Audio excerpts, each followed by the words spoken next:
வணக்கம். உங்க கிச்சன்ல அந்த ஓரமா ஒரு டப்பாவுல இருக்குமே புளி. அத நாம குழம்புக்கும் ரசத்துக்கும் மட்டும்தான் யூஸ் பண்றோம்னு நினைச்சிட்டு இருக்கோம் இல்லையா? ஆனா அந்த சாதாரண புளிக்கு பின்னாடி ஒரு ராஜாவோட சீக்ரெட், ஒரு கடவுளோட பயங்கரமான கோபம், ஏன் ஒரு உலகப்போரோட சரித்திரமே ஒளிஞ்சிருக்குன்னு சொன்னா நம்புவீங்களா? வாங்க, அந்த புளிய மரத்தோட சுவாரஸ்யமான கதைக்குள்ள நாமளும் ஒரு பயணம் போலாம். கொஞ்சம் யோசிச்சு பாருங்களேன். தலையில கொம்பு முளைச்ச ஒரு ராஜா, பயங்கர கோபத்துல இருக்கிற ஒரு சாமியோட மூணாவது கண்ணு, அப்புறம் நம்ம வீட்ல மணக்க மணக்க வைக்கிற சாம்பார். இது மூணுக்கும் என்ன சம்பந்தம் இருக்க முடியும்? என்னடா இது, ஒண்ணுக்கொண்ணு சம்பந்தமே இல்லாம இருக்குன்னு தோணுதா? ஆனா இது எல்லாத்தையும் ஒரே நூல்ல கோர்க்கிற ஒரு விஷயம் இருக்கு. அதுதான் நம்ம புலி. வாங்க, இந்த மர்மமான முடிச்சை எப்படி அவிழ்க்கலான்னு பாப்போம். சரி, முதல்ல நாம ஆரம்பிக்க போறது ஒரு ராஜாவோட கதையில இருந்து தான். இது மத்திய இந்தியால ரொம்பவே பிரபலமான ஒரு நாட்டுப்புற கதை. இந்த கதையில ஹீரோ வில்லன் எல்லாம் தாண்டி நம்ம புளியமரம் ஒரு ரொம்ப முக்கியமான கேரக்டர்ல வருது. என்ன பண்ணுச்சுன்னு பாப்போமா? ஒரு ஊர்ல ஒரு ராஜா இருந்தானா. அவனுக்கு என்ன ஒரு கர்வம்னா, தன்னை விட அழகானவங்க இந்த உலகத்திலேயே தேவலோகத்துல கூட யாரும் இல்லைன்னு நினைப்பு. அந்த கர்வம் தலைக்கு ஏறி ஒரு நாள் கடவுளை விட நான் தான் அழகுன்னு ஊர் முழுக்க தம்பட்டம் அடிச்சிட்டான். சரியா அந்த நேரம் பார்த்து கோவத்துக்கு பேர் போன ஒரு கடவுள் அந்த பக்கம் வர்றாரு. ராஜாவோட பேச்சை கேட்டதும் அவருக்கு கோவம் தலைக்கு ஏறிடுச்சு. அப்படியா சங்கதி, உனக்கு ஒரு பாடங்கத்து கொடுக்காம விடமாட்டேன்னு மனசுக்குள்ளே முடிவு பண்ணிட்டாரு.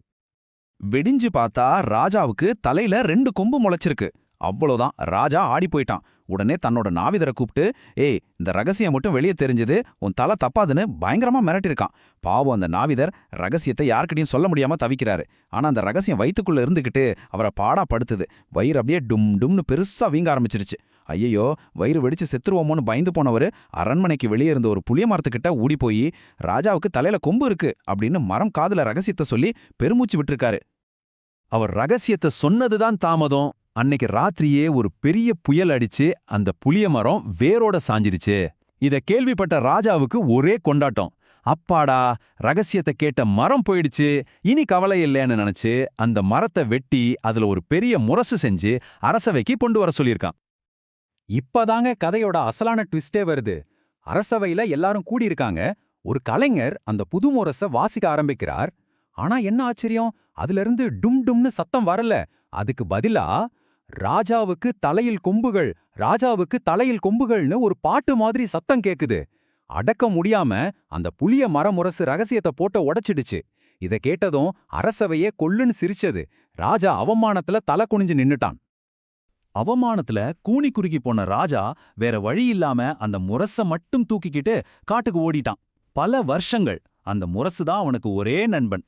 மெதுமெதுவா தன்னோட தப்ப உணர்ந்து பணிவுனா என்னன்னு கத்துக்கிட்டான். அவனோட இந்த மனமாற்றத்தை பார்த்த அந்த கடவுள் மனசு மாறி அவனோட கொம்புகளை மாயம் செஞ்சு அவனை மறுபடியும் ஒரு நல்ல ராஜாவா நாட்டுக்கு திருப்பி அனுப்பி வச்சார். ஒரு நாட்டுப்புற கதையில வர அளவுக்கு புளிய மரத்துக்கு ஒரு முக்கியத்துவம் இருக்குன்னா சும்மாலா? அத பத்தி நாம இன்னும் கொஞ்சம் தெரிஞ்சுக்க வேண்டாமா? வாங்க, புலியோட பேர்ல ஆரம்பிச்சு அதோட அறிவியல், கலாச்சார பின்னணி வரைக்கும் எல்லாத்தையும் அலசி ஆராய்வோம். புலியோட சயின்டிஃபிக் பெயர் டாமரிண்டஸ் இண்டிகா. சரி, அது இருக்கட்டும். ஆனா நம்ம சொல்றோமே டாமரிண்ட்னு, அந்த பேர் எங்கிருந்து வந்துச்சு தெரியுமா? கேட்டா ஆச்சரியப்படுவீங்க. பர்ஷிய மொழியில தமர் இ ஹிந்த் அப்படின்னா இந்தியாவின் பேரிச்சைன்னு அர்த்தமா. ஆமா, நம்ம புலிய அவங்க இந்தியாவோட டேட்ஸ்ன்னு சொல்லியிருக்காங்க. அதே மாதிரி சம்ஸ்கிருதத்துல அதோட புளிப்பு சுவைக்காக ஆம்பிளிகான்னு ஒரு பேர் இருந்திருக்கு. எவ்வளவு ஆசக்திகரமா இருந்து இல்லையா? இப்ப இங்க பாருங்க, இந்தியா முழுக்க புலிக்கு எத்தனை பேர் இருக்குன்னு பாத்தீங்களா? ஹிந்தில இம்லி, தமிழ்ல நம்ம புலி, தெலுங்குல சிந்தா, இப்படி போய்கிட்டே இருக்கு. இது வெறும் ஒரு பேர் பட்டியல் கிடையாது. ஒவ்வொரு பேரும் அந்தந்த மாநிலத்தோட சமையல்லையும் கலாச்சாரத்திலையும் புலி எவ்வளவு ஆழமா கலந்திருக்குன்றதுக்கு ஒரு சாட்சி. சொல்லப்போனா நம்ம ஊர்ல புலிங்கிறது வெறும் புளிப்புச்சுவை மட்டும் இல்ல, அது நம்ம வாழ்க்கையோட ஒரு அங்கம். பேர் மட்டும் இல்லைங்க, புளிய மரத்தை சுத்தி கொஞ்சம் பயமுறுத்துற நம்பிக்கைகளும் இருக்கு. பெரியவங்க சொல்லி கேட்டிருப்பீங்க, ராத்திரி நேரத்துல புளிய மரத்துக்கு அடியில படுக்கவோ போகவோ கூடாதுன்னு. ஏன்னா அதுல பேய் பிசாசுகள் குடியிருக்குன்னு ஒரு நம்பிக்கை. அதனாலேயே அந்த மரத்தை பார்த்தா எப்பவும் ஒரு சின்ன மர்மம் கலந்த பயம் இருக்கும் இல்லையா? சரி, இப்போ அடுத்த ஒரு கேள்வி. புளிய மரத்து இலைகளை நல்லா கவனிச்சிருக்கிறீங்களா? மத்த மரத்து இலைகள் மாதிரி பெருசா இல்லாம ஏன் அது மட்டும் இவ்ளோ குட்டி குட்டியா பிரிஞ்சு போன மாதிரி இருக்கு? இதுக்கு சயின்ஸ் என்ன சொல்லுதோ, ஆனா இதுக்கும் நம்ம புராணத்துல 2 சூப்பரான கதைகள் இருக்கு. வாங்க, அந்த 2 கதையும் பாப்போம். முதல் கதை சிவனோட கோபத்தை பத்தினது. பஸ்மாசுரன் ஒரு அரக்கன் சிவன் கிட்ட இருந்து தப்பிக்கிறதுக்காக அப்போ ரொம்ப பெருசா இருந்த புளையலைகளுக்கு நடுவுல ஒளிஞ்சுக்கிறான். அவனை கண்டுபிடிக்க முடியாம சிவன் டென்ஷன் ஆகி தன்னோட 3வது கண்ணை திறந்து படார்னு ஒரு பார்வை பார்க்கறாரு. அந்த பார்வையோட உக்கிரத்துல இலைகளெல்லாம் சின்ன சின்னதா செதறி போயிடுதாம். 2வது கதை ராமாயணத்திலேருந்து வருது. ராமர் வனவாசத்துல இருக்கும்போது ஒரு புளிய மரத்துக்கு கீழே ஓய்வு எடுக்கிறார். அந்த நிழல் அவருக்கு ரொம்ப சுகுசா இருக்கிற மாதிரி தோணுது. கஷ்டப்படுற இந்த நேரத்துல இவ்வளவு சுகம் தேவையில்லைன்னு அவர் நினைக்க, உடனே அவரோட தம்பி லக்ஷ்மணன் தம் வில்லிலிருந்து அம்புகளை விட்டு அந்த இலைகளெல்லாம் சின்ன சின்னதா பிளந்துடுறான். ரெண்டுமே செமையா இருக்குல்ல? நில்லுங்க, புலியோட கதை இன்னும் முடியல.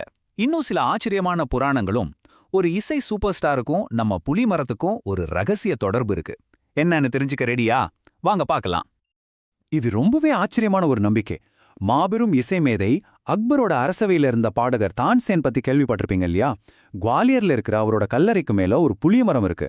அந்த மரத்தோட இலைகளை எடுத்து சாப்பிட்டா தான்சேன் மாதிரி தெய்வீகமான குரல் வளம் கிடைக்கும்னு இன்னைக்கு வரைக்கும் பாடகர்கள் நம்பிட்டு வராங்க. எப்படி இருக்கு பாருங்க இந்த கனெக்ஷன். சரி, இப்போதைக்கு கடவுள்கள், பேய்கள், ராஜாக்கள்னு புராண உலகத்துக்கு ஒரு சின்ன பிரேக் விடுவோம். இப்போ நேரா நம்ம கிச்சனுக்கு வருவோம். புளினா வெறும் குழம்பு, ரசம்னு மட்டும் நினைக்காதீங்க. அதுக்கு இன்னும் பல அவதாரங்கள் இருக்கு. அது என்னென்னு பாப்போமா? உண்மையிலே புளி ஒரு ஆல்ரவுண்டருங்க. அதோட பழம் நம்ம குழம்புக்கும் சட்னிக்கும் உயிர் கொடுக்குது. சரி, வீட்ல பித்தளை பாத்திரம்லாம் கருத்து போயிருக்கா? புளிய வச்சு ஒரு தேய்ங்க, தங்க மாதிரி ஜொலிக்கும். அதோட கொட்டையை அரைச்சி மாவாக்கலாம், மரத்துல விவசாய கருவிகள் செய்யலாம், இலையிலிருந்து பட்டுக்கு சாயம் எடுக்கலாம். ஏன், நம்ம குடிக்கிற மருத்துவ டேனிக்கல்ல கூட புளி ஒரு முக்கிய பொருள். அடேங்கப்பா, ஒரு மரம் இவ்ளோ வேலையா செய்யும். ஆனா இப்போ நான் சொல்ல போறதான் இது எல்லாத்துலயும் ஹைலைட். 2வது உலகப் போர் நடந்தப்போ இந்தியாவுல பெட்ரோலுக்கு பயங்கரமான தட்டுப்பாடு. அப்போ ட்ரக்கு, லாரி எல்லாம் ஓட்டுறதுக்கு கேசோஜன் யூனிட்னு ஒன்று யூஸ் பண்ணாங்க. அந்த யூனிட்டுக்கு ஃபியூயல், அதாவது எரிபொருள் எதுன்னு தெரியுமா? வேற எதுவும் இல்ல, நம்ம புளியங்கொட்டை தான். யோசிச்சு பாருங்க, ஒரு உலகப் போரையே சமாளிக்க நம்ம புளி உதவி செஞ்சிருக்குன்னா சும்மாவா? அதனால இனிமே நீங்க புளி சாதமோ புளிக்குழம்போ இல்ல ரசமோ சாப்பிடும்போது ஒரு செகண்ட் யோசிச்சு பாருங்க. நீங்க ருசிக்கிறது வெறும் புளிப்புச் சுவையை மட்டும் இல்ல, அதுக்குள்ள கொம்பு முளைச்ச ஒரு ராஜாவோட கதை இருக்கு, சிவனோட பயங்கர கோபம் இருக்கு, ஒரு உலகப் போரோட சரித்திரமே இருக்கு. நாம ரொம்ப சாதாரணமா நினைக்கிற ஒரு புளிக்குள்ள எவ்வளோ பெரிய உலகம் ஒழிஞ்சிருக்குன்னு பாத்தீங்களா? இப்ப நீங்களே சொல்லுங்க, அடுத்த முறை அந்த புளிப்புச் சுவையை நீங்க ருசிக்கும்போது உங்களுக்கு எந்த கதை ஞாபகத்துக்கு வரும்?